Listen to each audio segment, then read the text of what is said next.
Ganesh study concept में मैं सुरेंद्र पवार आपका स्वागत करता हूं और अपने संविधान के भाग 3 तक के जो संविधान का पोर्शन है वो ऑलरेडी मैं आपको करवा चुका हूं। और दोस्तों आज भाग 4 स्टार्ट करने के लिए जा रहा हूं और भाग 4 इस प्रकार है दोस्तों।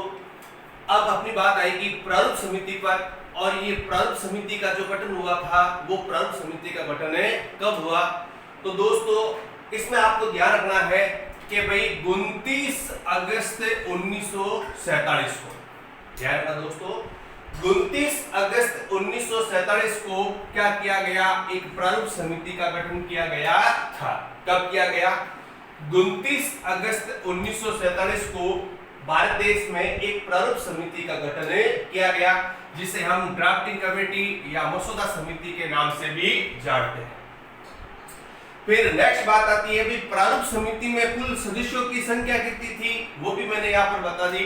प्रारूप समिति में कुल सदस्यों की जो संख्या थी, वो कुल सदस्यों की संख्या जो थी वो थी 7। कुल सदस्यों की संख्या जो थी वो सदस्यों की संख्या थी 7। अब 7 सदस्यों के अंदर डिस्कस करेंगे तो सबसे पहले बात आएगी डॉक्टर भीमराव अंबेडकर। डॉक्टर भीमराव अंबेडकर जिन्हें प्रारूप समिति का अध्यक्ष बनाया गया था। किसको बनाया गया?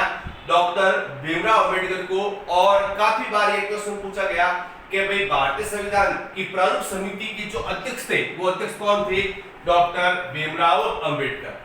पर दोस्तों साथ ही आपको ये चीज ध्यान रखनी है, मैंने यहाँ पर बताया 29 अगस्त 1947 को प्रारूप समिति का गठन किया गया, लेकिन जो उनके द्वारा मतलब डॉक्टर भीमराव अंबेडकर के द्वारा जो अध्यक्ष पद संभाला गया था या अध्यक्ष पद पर आश्रित हुए थे वो हुए थे 30 अगस्त 1947 से। ध्यान रखना इस चीज को।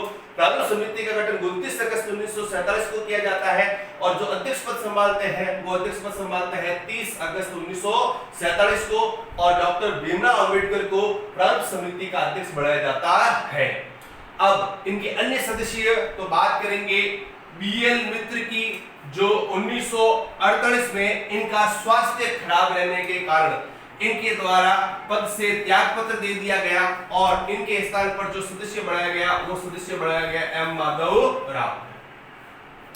फिर 23 सदस्य थे डीपी खेतान, और डीपी खेतान की पद पर रहते हुए मृत्यु हो गई थी, और मृत्यु हो जाने के बाद जो नेक्स्ट सदस्य बनाया गया था वो नेक्स्ट सदस्य बनाया गया था टीटी कृष्णमाचारी को इनका सदस्य बनाया गया था। तीसरे सदस्य के रूप स्थान पर टीपी खेतान के स्थान पर टीटी कृष्णमाचारी को नया सदस्य बनाया गया। चौथे सदस्य थे के मुंशी, पांचवा सदस्य मोहम्मद सादुल्ला, छठा सदस्य अल्लादी कृष्ण स्वामी अय्यर और सातवां सदस्य था गोपाल स्वामी अयंगर। दोस्तों इस चीज को ध्यान रखना, मैंने अभी आपको बताया प्रारूप समिति के संदर्भ में जो 29 अगस्त 1947 को प्रारूप समिति का गठन किया जाता है और उसमें कुल 7 सदस्य होता है और जिसका अध्यक्ष बनाया जाता है डॉक्टर भीमराव अंबेडकर को। नेक्स्ट दोस्तों इसके अंदर आपको एक चीज ध्यान ये रखनी है, अगर क्वेश्चन ये पूछा जाता है कि भारतीय संविधान के प्रारूप निर्माता कौन थे, तो आप अधिकतर उत्तर ये देते हैं कि भाई भारतीय संविधान के प्रारूप निर्माता डॉक्टर भीमराव अंबेडकर थे, जो सही नहीं है। आपको ध्यान रखना है भारतीय संविधान के जो प्रारूप निर्माता थे तो इसका उत्तर होगा बीएन राव, क्योंकि सबसे पहले जो संविधान का प्रारूप तैयार किया गया था वो बीएन राव के द्वारा तैयार किया गया था। लेकिन संशोधित संविधान के प्रारूप निर्माता की बात आती है तो संशोधित संविधान के जो प्रारूप निर्माता थे वो संशोधित संविधान के प्रारूप निर्माता डॉक्टर भीमराव अंबेडकर थे। इस चीज को भी आपको ध्यान रखना है।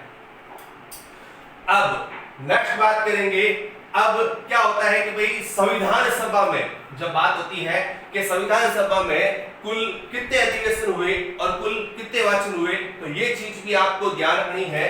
तो दोस्तों संविधान सभा में कुल 12 अधिवेशन हुए थे और कुल 3 वाचन हुए थे। दोस्तों ध्यान रखना, संविधान सभा में कुल 12 अधिवेशन और कुल 3 वाचन हुए थे।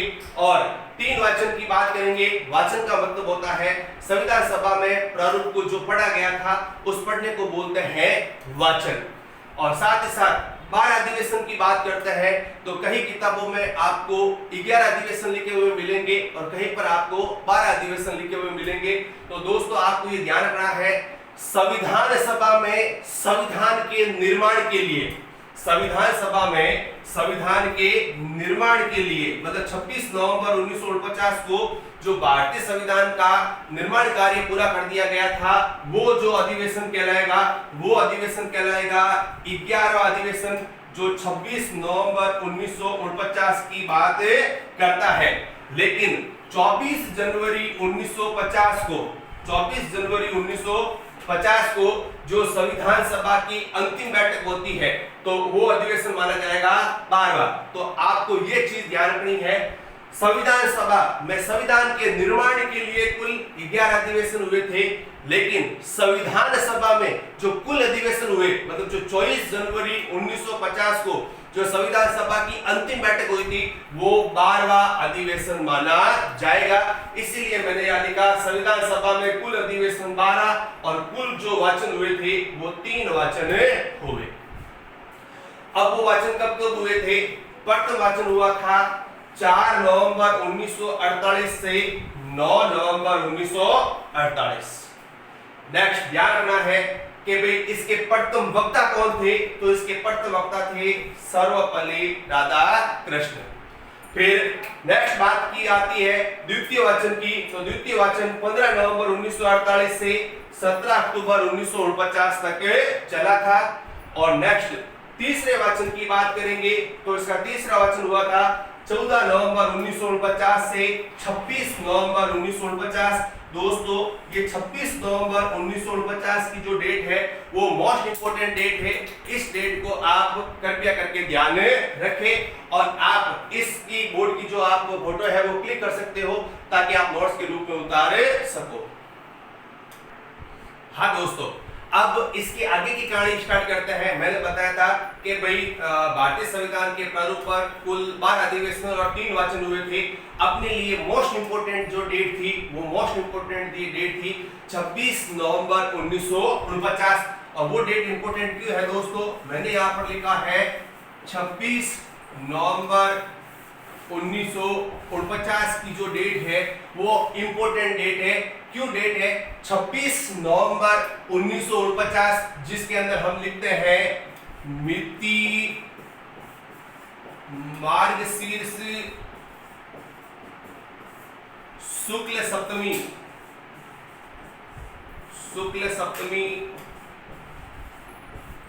विक्रम संवत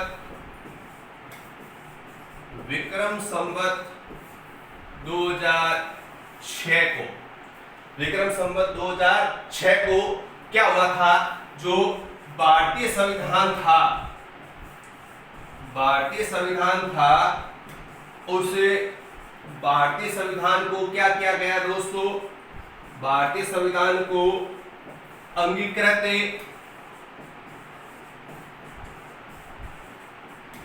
अधिनियमित व आत्म अर्पित किया गया था। ध्यान रखना दोस्तों, क्योंकि 26 नवंबर 1949 को भारतीय संविधान का जो निर्माण कार्य था वो निर्माण कार्य पूरा हो चुका था। और साथ ही साथ ये बताई जाती है 26 नवंबर 1949 मिति मार्गशीर्ष शुक्ल सप्तमी विक्रम संवत 2006 को क्या किया गया? एतद द्वारा भारतीय संविधान को, ध्यान रखना है इसकी सीक्वेंस, अंगीकृत अधिनियमित व आत्मर्पित किया गया। दोस्तों ये पूछा गया क्वेश्चन है, इसको आप सीक्वेंस वाइज याद रखना आपके लिए बहुत ज्यादा जरूरी है। अंगीकृत किया गया, अधिनियमित किया गया और आत्मर्पित किया गया। और अंगीकृत, अब शॉर्ट के अंदर क्वेश्चन अधिकतर पूछे जाते हैं कि भारतीय संविधान को अंगीकृत किया गया, या इंग्लिश में कभी पूछा जा सकता है भारतीय संविधान को एडॉप्ट किया गया, तो उत्तर होगा 26 नवंबर 1949 को किया गया था। नेक्स्ट इसी के अंदर क्वेश्चन आता है, जब भारतीय संविधान को अंगीकृत किया गया 26 नवंबर 1949 को एडॉप्ट किया गया, इस दिन कुल 16 अनुच्छेदों को लागू कर दिया गया था। इस दिन कुल 16 अनुच्छेदों को लागू कर दिया गया था और वो 16 अनुच्छेद थे अनुच्छेद 5, 6, 7, 8, 9, 60, 324, 366, 367, 379, 380, 381, 391, 392, 393, 394 ऐसे करके कुल 16 अनुच्छेदों को 26 नवंबर 1949 को क्या किया गया था, लागू कर दिया गया था। दोस्तों इसी के साथ आज के वीडियो का समापन करते हैं और आज हम संविधान का पार्ट 4 पूरा कर चुके हैं। कल पार्ट 5 में वापस मिलेंगे। आप लोगों का बहुत बहुत धन्यवाद।